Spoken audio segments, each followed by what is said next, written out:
Hello students. So in this session we will continue with the interfacing of hexpad or keypad to 8051. So in the previous session we discussed the way of scanning the key pressed. So in this session we will be discussing how the microcontroller will identify the key pressed. Okay. So in order to understand that, we will also analyze a program of interfacing keyboard to 8051. So by the end of this class, you will be able to describe the interfacing of keyboard to 8051. So now I'm just to avoid confusion, I'm referring to keyboard here because some may think that keypad is different and keyboard is different. It is not. As I explained in the previous class, since we are explaining with the basic 4x4 matrix hexpad, uh, that's the reason I had used hexpad in the previous session. So there is no difference if you are referring to hexpad or keypad.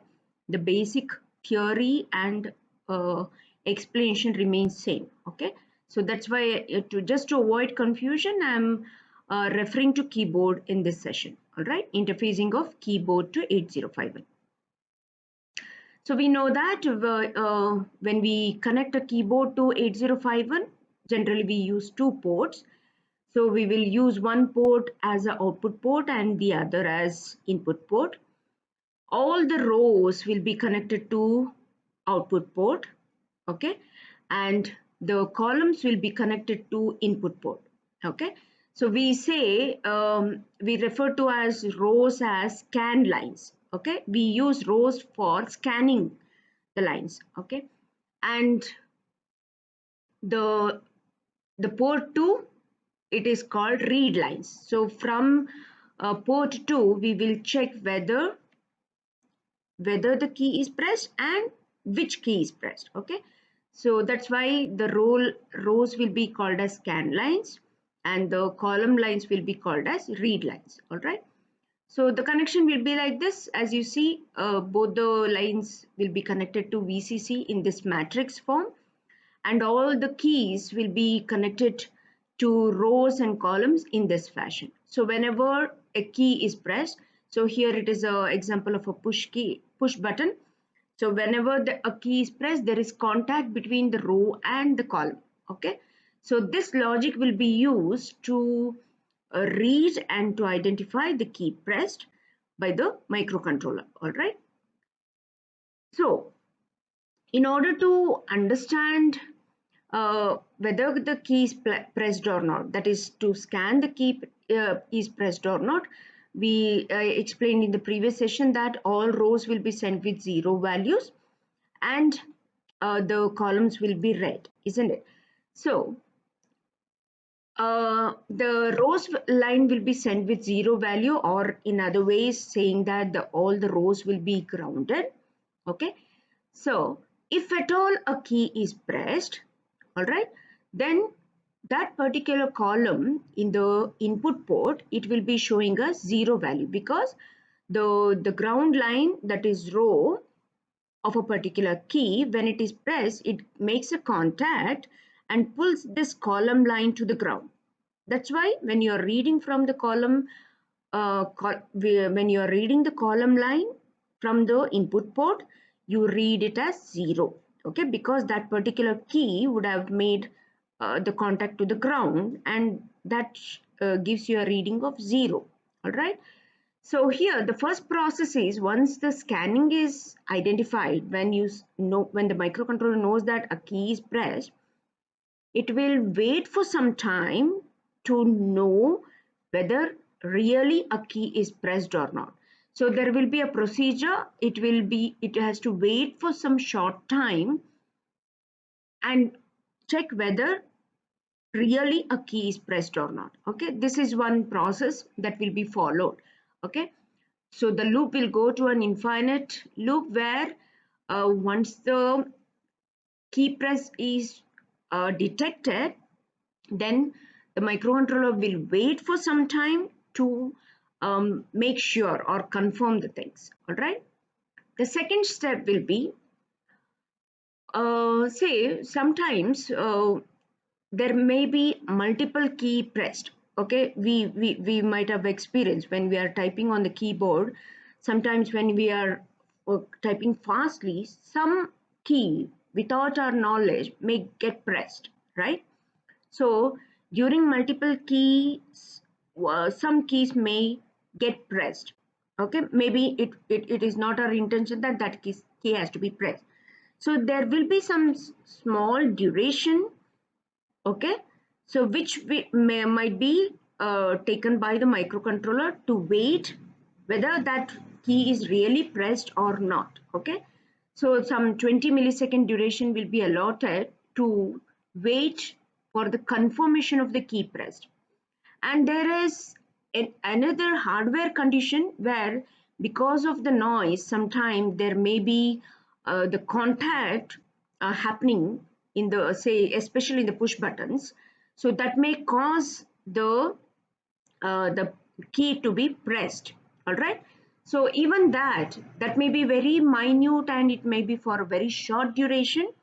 So the microcontroller will be programmed in such a way that again it will wait for 20 milliseconds to confirm the key is pressed or not. So that we call it as debounce. It waits for the debounce condition. Debouncing means, um, say if the contact was made because of noise, then there would be a bouncing of the key, right? So if it is still pressed, if the particular key is still pressed and you are identifying and reading it as a key press, then a 20 millisecond time duration would be considered looked for. Okay, so this is second step. So in this step, um, first thing is to make sure that a key press is detected and it is not for an erroneous or the spike noise. So that for that we wait for 20 millisecond, and another 20 millisecond delay will be to prevent uh, any condition that same key is pressed many times, or there may be a key press identified because of the multiple key pressed. Okay, so the microcontroller will be programmed to wait for 20 millisecond twice, right? That is the step 2. In step 3, okay, once, yes, scanning is done, you have identified the key is pressed. Now that is, you have detected the key is pressed. Now you have to identify which is the key that is pressed. All right, so to do that, say in our condition we have 4 lines, 4 rows and 4 columns. So microcontroller will be programmed in such a way, the now I'm discussing about identification of the key press. So first, the first row will be grounded. Okay, all others will be not. Only one of the rows, first row, will be grounded, and the columns will be red. Okay, so check whether key identifies detected in that particular column, that first row and the first column. Okay, if it is reading high, that means that no key in the row 1 is pressed. That's the meaning, right? So in the next process it repeats, this is in the loop. So in the next process the microcontroller will ground the next row. All right, next row, say row number 1. All right, previously it was row 0, now row number 1, D1. Make it 0 or grounded. Now read the column again. If the column is reading high, then it means that no key in that particular row is pressed. All right, now go back and ground row number 2. Okay, now read the column, the corresponding column. Okay, if at all that column, if it is showing 0 value, then that means that the key in row 2 was pressed. Okay, so that is how the microcontroller will be checking or identifying the key pressed. So this way will be,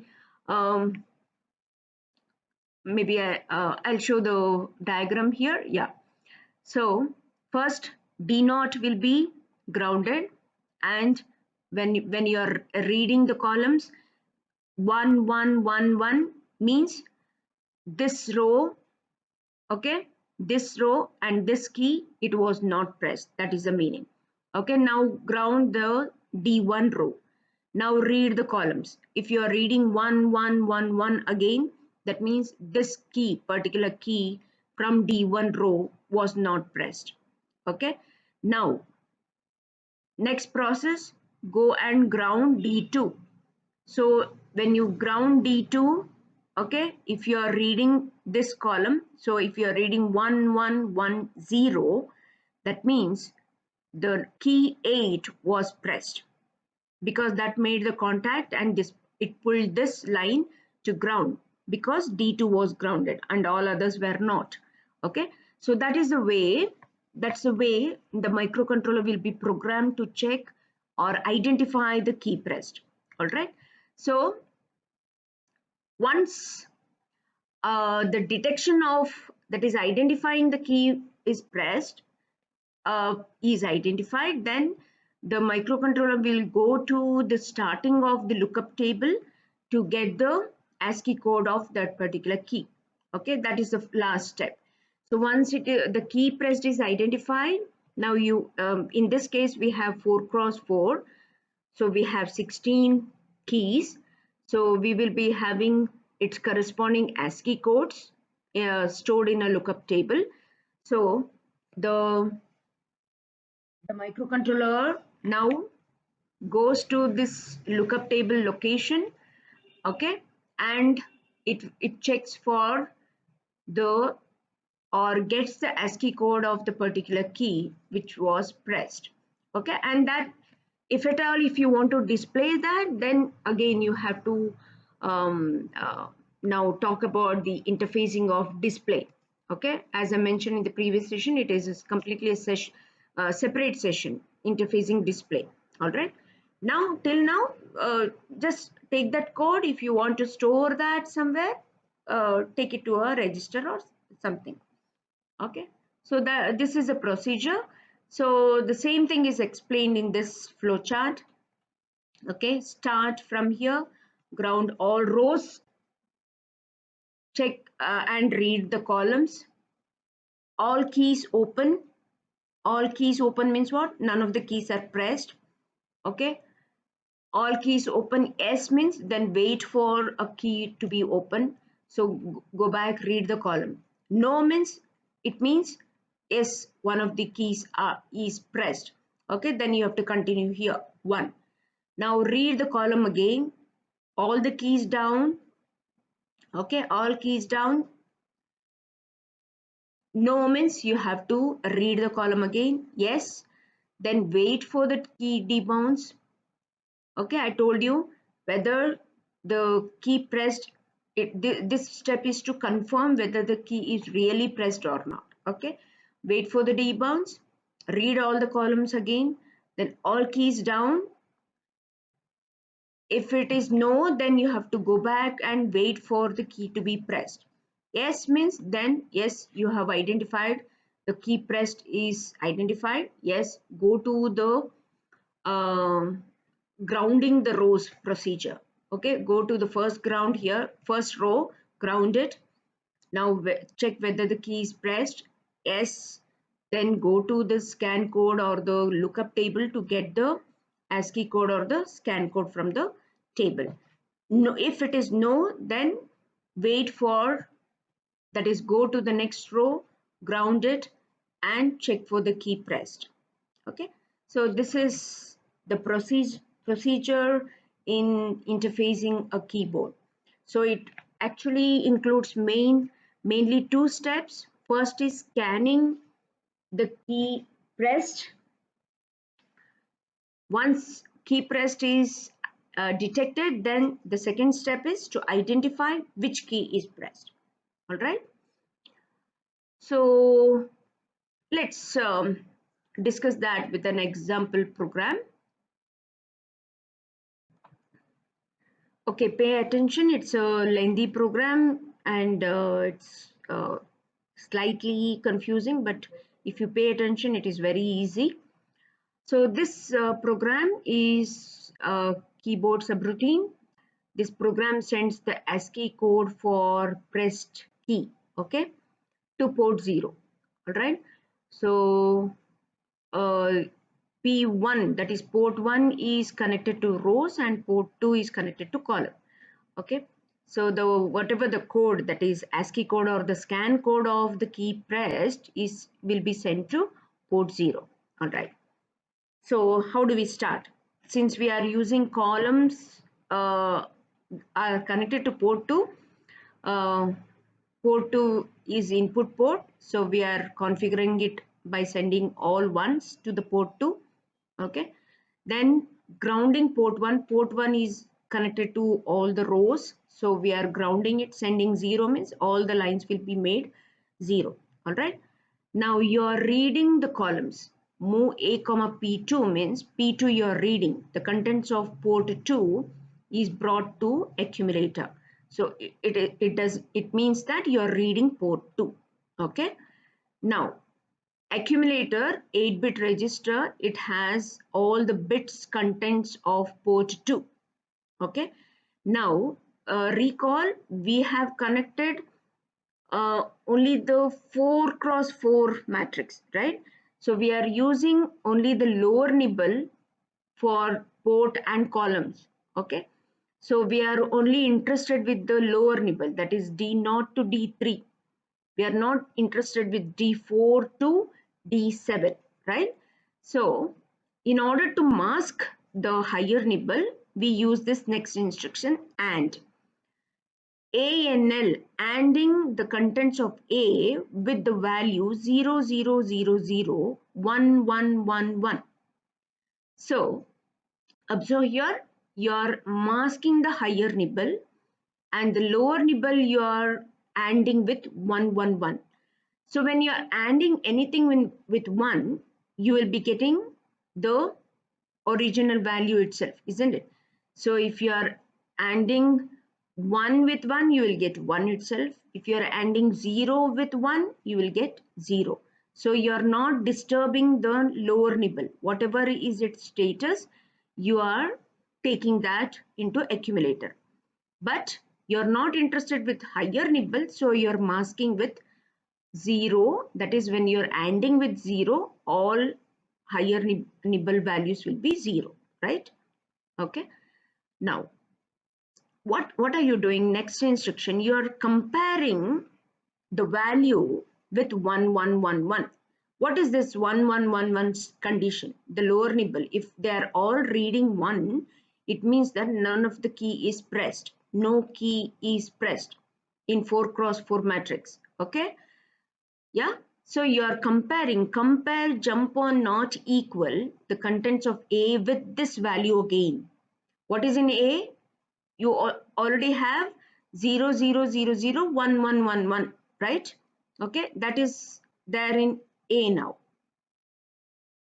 Or just to avoid confusion, accumulator has the value read from port 2 and you had ANDed with this value, so you'll be having the same value in accumulator, isn't it? Yeah, now you're comparing the same value with itself, isn't it? Now you're checking the lower nibble whether all are 1111. If it is not 1111, which means that some key is pressed in any of the row or column. Okay, so the value read from the column lines is not equal to 1111, then where should you go? You have to go to K1. So what is the meaning there? Remember step 1 I had explained there.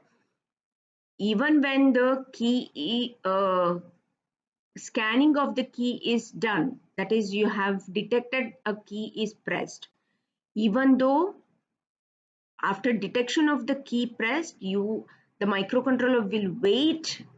Yeah, it has to wait for some time. All right, so in this loop it is waiting for the key to be pressed. All right, once it is pressed, then it waits for some time, K2. So if it is Not equal, not equal means it will jump to the next instruction K2.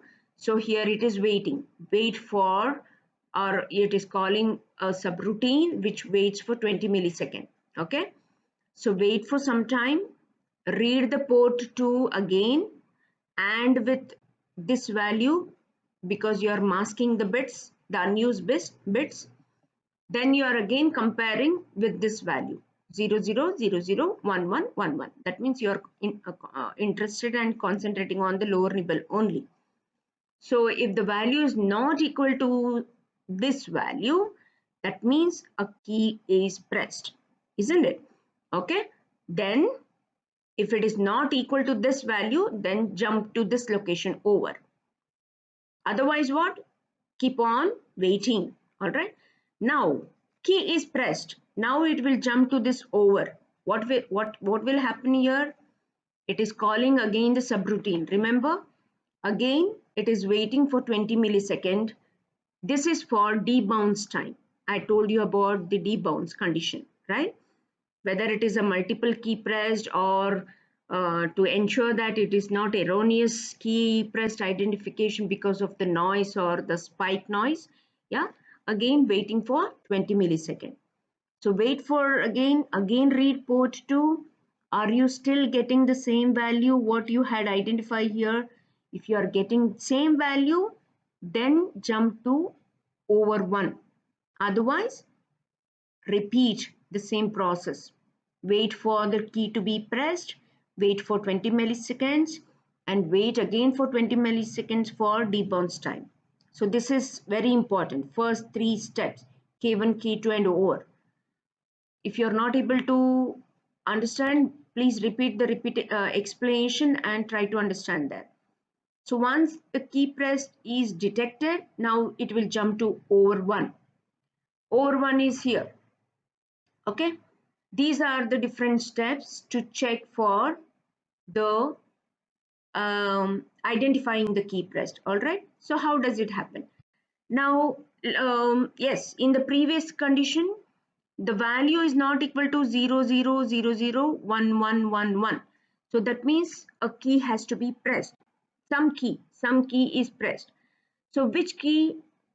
Assuming that we will start from the last row. Okay, it need not be always last row and last column. It can be anything.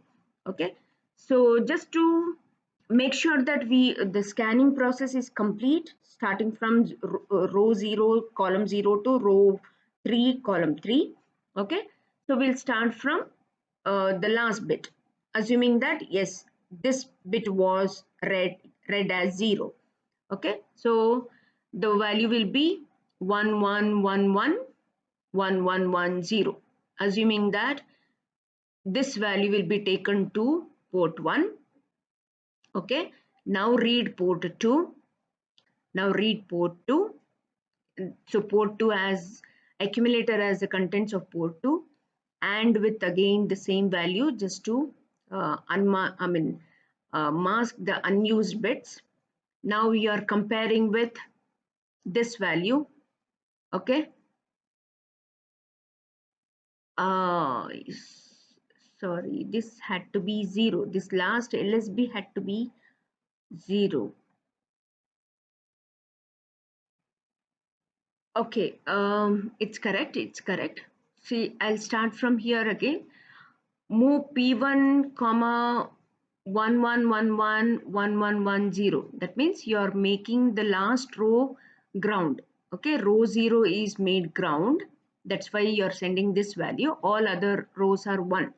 So making one row ground, and you are reading the columns. Okay, so here we were here after ANDing and masking the unused bits. Now you are checking whether the contents of A, whether it is equal to 0001111. If it is not, then it has to be 1110, isn't it? So then it has to jump to row 0 location. So that is in the next page. So we'll discuss it later. If not, the contents of A, if it is not equal to this value, Okay, then what? It will execute the next instruction, isn't it? So it is not equal to 1 1 1 1 1. Okay, then it has to be 0. It has to go to 0. So otherwise, if it is not LSB 0, that means it has to be something else. So what you have to do? This instruction will be like, next instruction will be executed. So you are grounding the next row here. So it has to be the next row. So you are grounding next row, sending that to port 1. Now reading port 2, read the port 2, mask the bits again. Now compare again the contents of A. Okay, compare the contents of A with this value.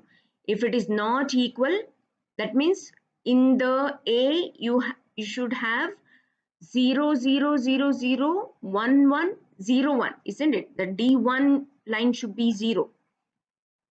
Okay, when you are reading from port 2. Okay, so if it is not equal to all ones, that means some row, some key from column 1 had to be pressed. So then it has to jump to this location, row 1. Or otherwise, what is the meaning? If it is not, then it means that D2 uh, column had to be 0. Okay, we are, I hope you are understanding. We are going row by row and we are reading column by column also. Okay, so if these two cases are not there, means it has to be D2. This is, I'm talking about column. Okay, the input port. So if these two conditions are not yes, then the next instruction will be executed, which means you are now grounding D2 row. So ground D2 row. Okay, read the input port, that is read the column lines. Okay, and mask the unused bits.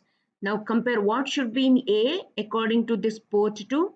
If it is, if at all it is D2 row and D2 column, then the value read from, value available in the accumulator should be 0 0 0 0 0 1 0 0. That is D2 bit should be 0 in accumulator. So compare the value of this with this. If it is not equal to 0, then it should jump to this location, row 2. I hope you are following. Okay. Now, if that is not the condition, that means D3 column should be reading 0. Okay.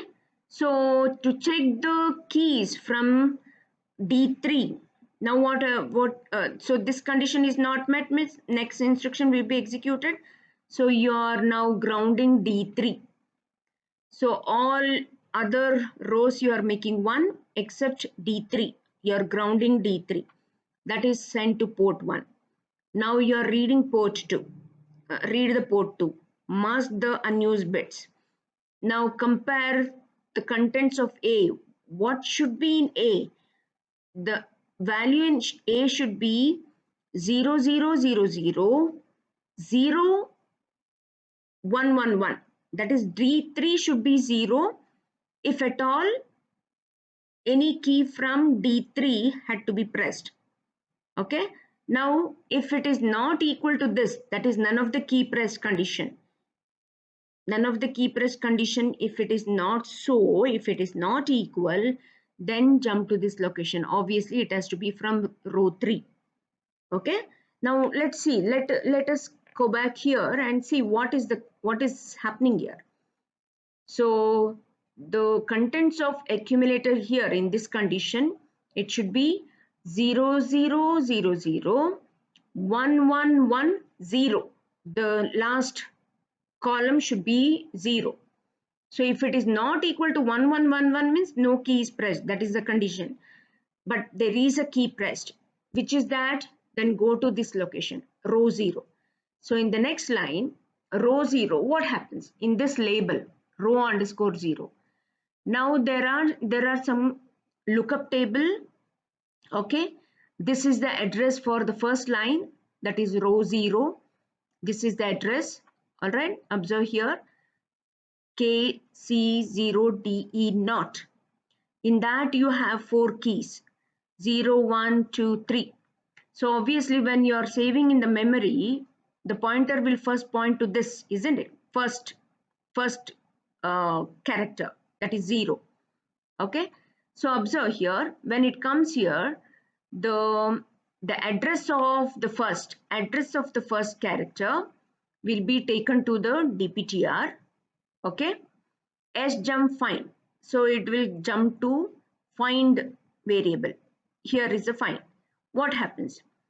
RRCA, the contents of A, what would have been in A? The A value should be 0, 0. Okay, see there, if the accumulator had 0, 0, 0, 0, 1, 1, 1, 0, rotate right with carry. What happens? The LSB bit will go to the carry bit. Okay, so this LSB bit, the 0 will go to carry bit. Jump on not carry. Carry bit is not set. Not set means what? This bit is 0. That means there is a match, isn't it? The carry bit should not be 1. Should not be 1 means this bit should be 0. Then there is a match. Match means it will come down here, jump to this location, clear A, clear the contents of A, whatever was it had previously. Okay, then move C, move the code. What is the code? To accumulator, what should be the code? A plus DPTR. DPTR is pointing to this. So the ASCII code of this will be copied to A register. Then the same thing is sent to port 0. I hope you have got it. So assume this is not the value. Okay. Now accumulator has read 1110. Okay, but the code is not this. What happens here? Let us see here. See, it will come, you have got the pointer here, first pointer. Okay, then sjump find, it will come to find, rotate right carry accumulator. Okay, jump on not carry match in the previous condition. So imagine the value was 1101. No, 1 second. Yeah, if the contents of accumulator, imagine if it was the lower nibble was 1101. Okay, now jump on not carry, like when you rotate right, so this 1 will go to the carry bit, jump on not carry match, it will come here, isn't it? But in the in this condition, it is carry bit will be set. So the next instruction will be executed, increment DPTR. So the DPTR will be incremented. All right. So increment jump find. Now it will go back here. Now rotate right carry again. So the next bit will come to the carry bit now. Yeah. I hope you are getting. The next bit will, when it is rotated, it was already here. So now it will come to the carry bit. So jump on not bit. So the 0 bit is now in the carry bit. So carry flag will not be set. So there is a match. So the next code, the ASCII code of the next character will be copied onto the accumulator and will be sent to the port. Okay. I hope it is clear. So that this is the way each row, each character will be checked if there is a match, and then its ASCII code will be taken to the accumulator, and if it is required, it will be sent to port or to some register and it will be saved. Okay, I hope you have understood this. So scanning and identifying the key pressed. Go through the program and try to understand the things.